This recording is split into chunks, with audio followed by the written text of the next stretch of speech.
Hi, good afternoon and welcome to the business segment on Joy News today with me, Pius Kojo Baka. Long queues continue to form at various gas stations in Kumasi as LPG consumers rush to access the commodity which has been in short supply for days. My colleague Emmanuel Bright-Kweku reports. On any ordinary day, this gas station serving the Kasi enclave in Kumasi bustles with many LPG consumers trooping to the facility to refill their cylinders. But today, it remains quiet with only a queue of empty cylinders thirsting for their usual gulp of gas. LPG consumers who visited the station had to return and continue their desperate search after several hours of roaming the city. However, at pump stations which just received consignments of gas, long winding queues consumed their premises. Many of the consumers were frustrated after waiting for hours to have their turns to be served. This week, I have been to 3 places but didn't get any. It is only this place that I have had some, but the queue here is discouraging. I came around 7 a.m. but it still hasn't reached my turn.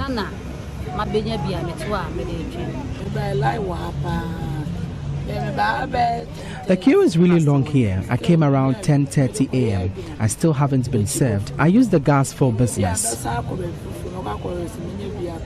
Not only is the fuel essential for domestic and commercial cooking activities, the gas is an auxiliary petroleum product for some vehicles. Frank, a commercial driver, has for some days now sought after the fuel. It's like the petrol. If you don't get some, then it means you wouldn't be working. Again, the prices keep increasing regularly. They should do something about it. The intermittent gas shortage is prompting the adoption of the cylinder recirculation module introduced by the National Petroleum Authority. Obed Crane Boache is the head for gas in charge of commercial regulation at the NPA. Under the cylinder recirculation model, we are going to have bottling plants. The bottling plants are big automated centers that will fill these cylinders in bulk. The bottling plants will buy the cylinders themselves, they will fill it in bulk at these locations, and then they will bring it to the cylinder distribution outlets. You see the current refilling stations, we are going to transition them to cylinder distribution outlets. And so they are not going to run out of business. We are not going to push them out of business. The only thing that is changing is, instead of them to receive one big bulk tank and then now sell in small quantities as they do now, they receive cylinders, filled cylinders at these locations. And then from there, they can go further down into the communities and put cages. And so in the supermarket close to your house, you can put a cage by there and then put some 10 cylinders in there. And so when you want LPG, it is just at your doorstep. For Joy News, my name is Emmanuel Bright-Kweku. High inflation and unfavorable macroeconomic conditions are some of the issues affecting businesses in the country. There is more in this report. Insurance penetration, measured by gross premium as a share of GDP, has seen minimal growth since 2016, hovering around just 1%.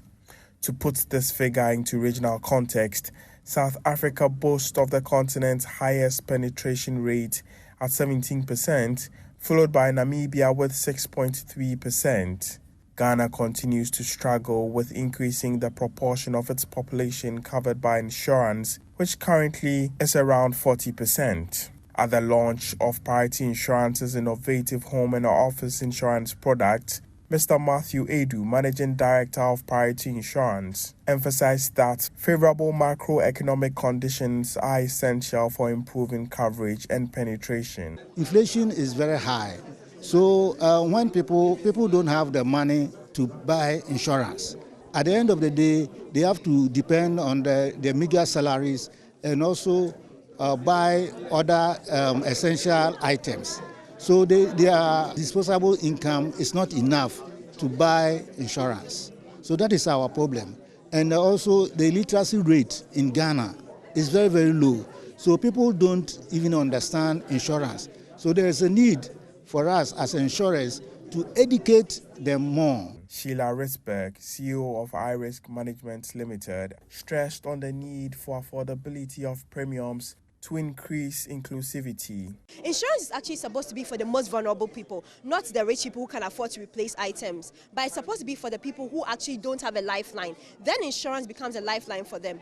For us, we started this with priority, and then we know that we are hoping that other insurers will also come on board, because when it comes to affordability, it's all about the insurers and the underwriters making it affordable, and it becomes affordable when we have information to underwrite the policy, because it's all about valuations.